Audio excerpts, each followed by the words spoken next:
My guest today is Xiong. Tsia is the organizer for the Merced Organizing Project, a local organization that is doing great things in our community. Tsia, I'd like to welcome you to Face to Face. And would you tell us what the Merced Organizing Project is? First of all, Bruce, thank you for inviting me here. It's a privilege to be here. And yes, again, my name is Tsia. I'm the founder and lead organizer / director for the Merced Organizing Project. We are a sister organization of PICO National. It's a faith-based organization.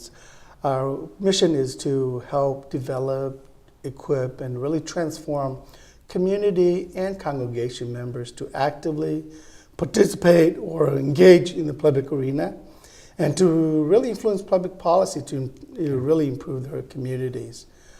Some of the things we've done in the past is we, as an organizer, our primary job is basically to really train ordinary people to become extraordinary people so they could really influence public policy. Yes. And that means to provide them with the tools, the nuts and bolts, and just giving them lessons like understanding your political climate or environment. Who's in charge, who has power, and sort of like that. Right. What are some of the issues that you would like to see changes made in?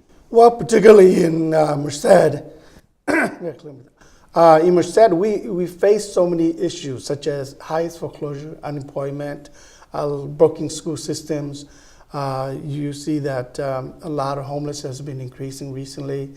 So those are numbers of issues, including youth gang violence is on the rise as well. And I know that education is also high on your list of things It's a passion of mine for the last 20 years since I've been here. Right. It's education equity. Right, exactly.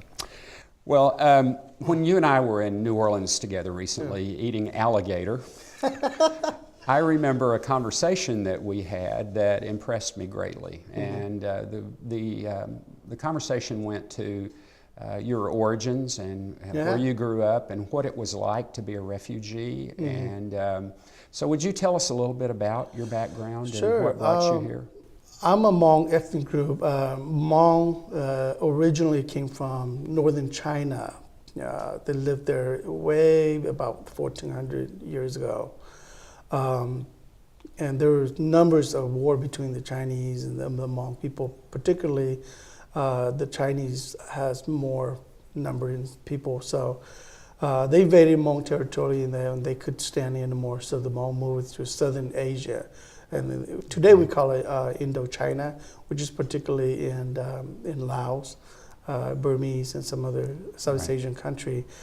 They moved there in the early 1800s.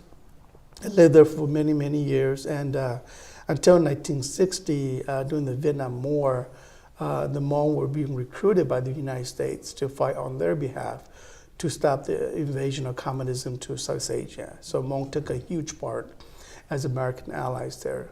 1975, the Americans pulled out all their troops and communists took over, so the Hmong people couldn't stand anymore because of persecutions, imprisonment, and so forth. So they fled to, I would say, neighbors' country to kind of seek refuge. Right. And a lot of us, including myself, I was about 5, 6 years old at that time. So we ended up at the refugee camp for about 6 years before coming to the United States. Okay, very good.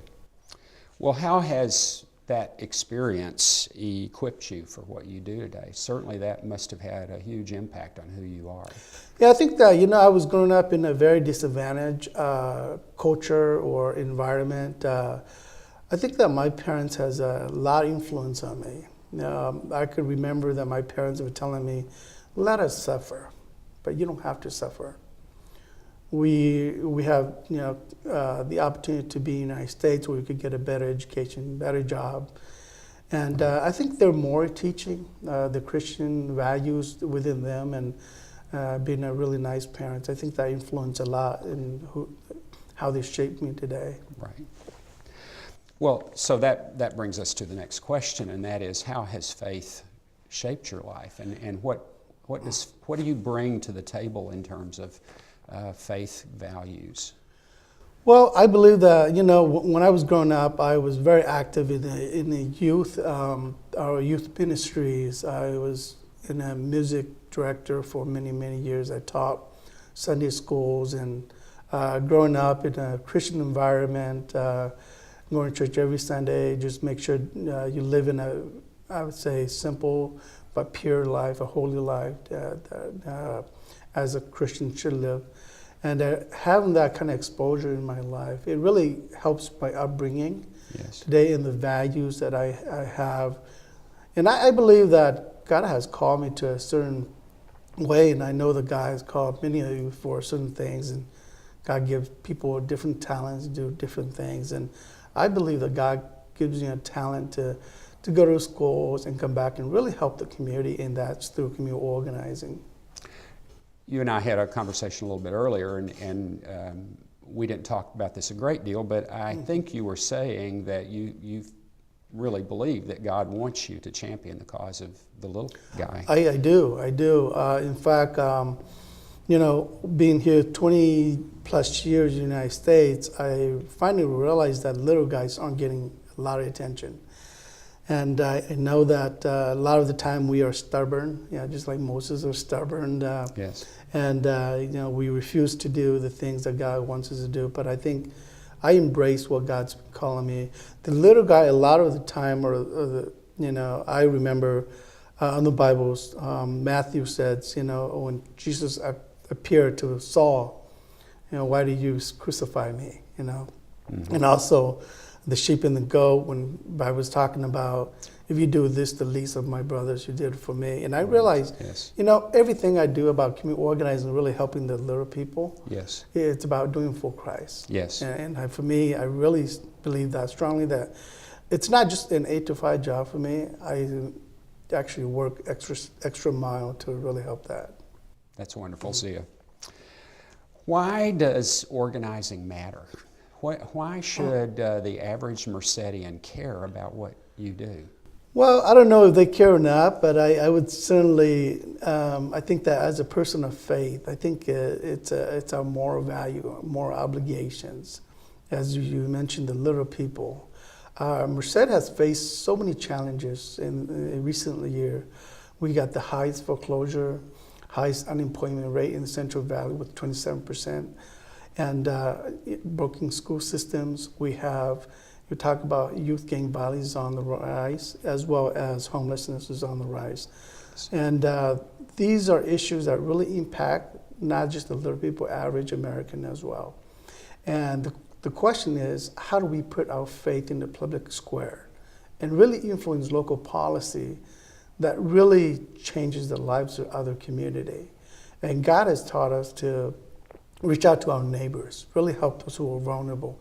And some of these, if you talk to families who have been foreclosed, just lost their homes, if they give you their story, sometimes your tear just shed, and you just can't say any words, because those are really touching stories. Yes. And I believe that Mercedian has encountered a lot of those, I would say, issues that are impacting their personal life.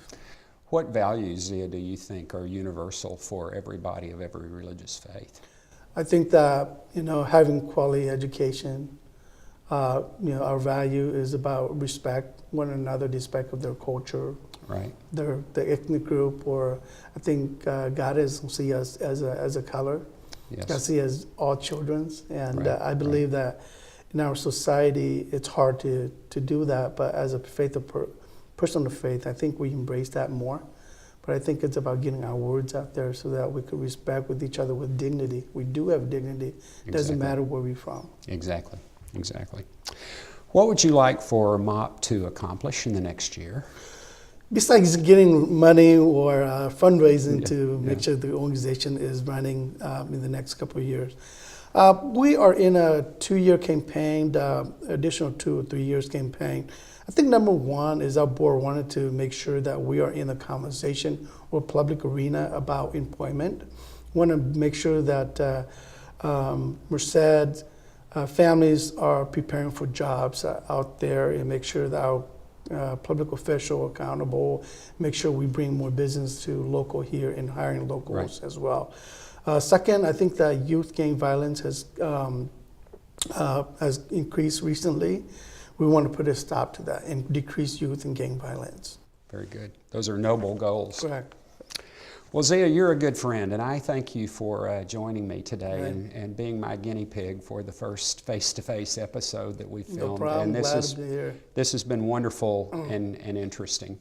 Glad to be here. Thank you. And I want to thank you for joining us today, and I hope that you will stay tuned for other episodes of Face to Face as we talk to community faith leaders.